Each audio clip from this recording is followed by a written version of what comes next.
All right, welcome to another video of how the Bible is made and how you should read it. Today, I'm going to be talking about translations. Why are there so many different translations in the English language of the Bible? So if you look really close on this one, it says NIV. What does that mean? That's a New International Version. There are lots of translations of the Bible. And first of all, why translation? Let's start kind of baseline. Why are there any translations? Well, because the original Old Testament or the Hebrew Scriptures was written in the Hebrew language. The New Testament was written in the Greek language, few words in Aramaic, and we don't speak or read that language. If you grew up in America, you speak English, maybe you speak Spanish, but you don't speak Hebrew, you don't speak Greek, and so we will we want to read the Bible and understand it, so we translate the foreign language into a native language, so it's English for us. The Bible gets translated. There are people working to translate the Bible in every language that across the world that exists, so everyone can read the Bible. But we read it in English, and some people make a big deal about what translation of the Bible you read, and they get all worked up about this translation is better than the other. So we're going to talk about translations, and I'll nerd out a little bit on you. I nerd out a lot in the book. There's a whole chapter just called translations that I get into it. But I'm going to summarize and just make my point, and then we'll move on. First of all, there's really not a bad translation. Any translation that we get was done by a committee. If it's actual true translation, the only thing you'd run across that's not like a translation is called The Message, written by Eugene Peterson, who's a freaking genius, by the way, way smarter about the Bible than you or me. So when people criticize his work, it's like criticizing someone who's way better and smarter than you. Whatever, go ahead and be it's like the guy on the couch criticizing the quarterback in the NFL. It's like, okay, maybe, but you have no reality to stand on there. Every other translation is done by a committee with hundreds of people looking over it, agreeing on how to translate words or phrases. The tricky thing about translating a Hebrew and Greek language into English is they're way different systems. Like even the letters they use in the Hebrew and Greek alphabet aren't the same as the English alphabet. The way of thinking with a certain language is different.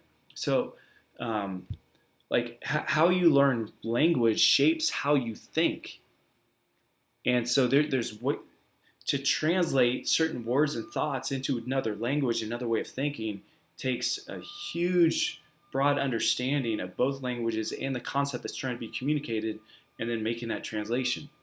So there are what we call literal translations. This is a philosophy, like the literal philosophy is trying to translate word by word, so every word is accurate translation. There's another philosophy called a dynamic translation, and it's more of like getting the point across. So the question arises, do we want a more accurate word, or do we want a more accurate thought or big picture idea? What are we trying to communicate here? And they both have their place. And here's the reality. With both literal translations and dynamic translations, all of them, the translation committees have to make judgment calls. They have to take liberties in how they're going to translate. And so some people are get all no, word by word's better, the literal translation's better, and the other camp is like, no, dynamic's better because you're not just getting the word, you're actually getting the actual meaning. And so there's kind of this two camps going head to head with each other. Here's what I'll say: the best translation is the one that you read and understand. So if you like the word for word, great. If you like the thought for thought, more dynamic, then great. I'm not sure I'm going to criticize the King James Version, even though I don't like it because I don't read it. It wasn't translated into American English. It was translated into European English, old, like 1500 European English. If I were to travel back in time to England in the 1500s, I wouldn't be able to speak the language. I mean, I could survive, but I wouldn't be fluent in European English. That's from the 1500s. It's a different language, and so we have to consider that fact in this. Some people, like, one of my favorite translations is the New Living Translation, NLT, and people criticize it because they're like, oh, it's not accurate word for word. But the reality is, translative liberties were taken with every translation that we have. And so if you look up actual meaning of different words in the Old Testament, like, for example, the Old Testament, like, talks about your heart. May the words of my mouth and the meditations of my heart be pleasing to you, God.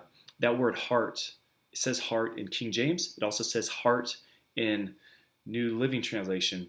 The actual word means kidney. Like, the Hebrews believe that the core of your gut, what you believed inside, that we call heart, was actually held in your kidneys. Your conviction was in your kidneys, not in your heart.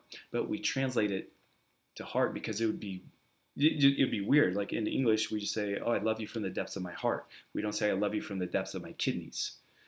So every English translation is translating that word into heart instead of kidney. Why? Because there's a liberty taken there. There's a point that they want to get across, and so they choose the word heart. So, saying all this, what do we do with that?